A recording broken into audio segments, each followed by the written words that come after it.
Welcome back. For nearly 2 years, medical professionals have been making desperate pleas to the public and school boards to take extra precautions to slow the spread of the coronavirus and keep everyone safe. As the retired president and CEO of St. Luke's and a current member of Idaho Governor Brad Little's coronavirus work group, Dr. David Pate has been one of those healthcare experts. But now the coronavirus has hit home, and one of his family members has been infected. And he believes it happened while they were attending school in the West Ada School District, which does not require students to wear masks at this time. Dr. David Pate has 4 grandchildren. He says his grandsons hate shots, but when the COVID vaccines came out, they all said to their mother, "We need to go get our shots because we have to protect our little brother."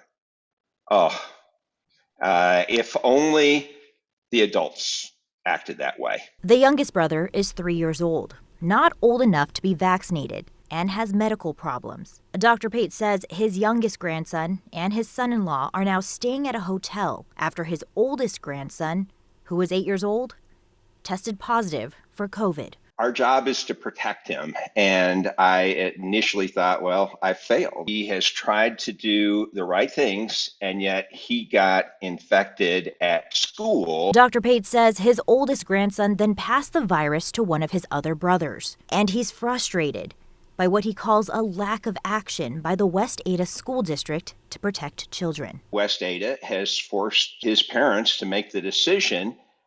Do you want your child in school and at risk, or do you want your child at home and at risk of learning loss? While he doesn't want to see children wear masks in schools forever, he believes the school district should require them right now, especially since he's watching folks take fewer precautions today with the highly contagious Omicron variant than they did before with less transmissible variants. Especially when kids are returning from holidays, travel, visiting with families, and now Idaho is experiencing this surge. And in fact, the United States is having record number of cases. At least during this next surge, please have kids wear masks in schools. Now, as Dr. Pate waits for his grandsons to fully recover and hopes his youngest doesn't contract the virus, he continues to urge the school board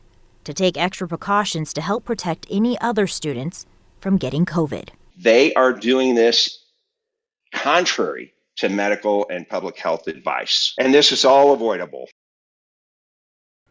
And Dr. Pate tells me he wishes West Ada could see the connection between what's happening in their schools and what's happening in the community, because they are greatly impacting our community's welfare. He says he's talked to a lot of people in the same situation, and it's having a trickle effect because this virus is impacting so many folks, which is leading to healthcare systems being overwhelmed again and clinics limiting hours or closing their doors on certain days. I also reached out to the West Ada School District to see if they had a comment on this, but I've yet to hear back.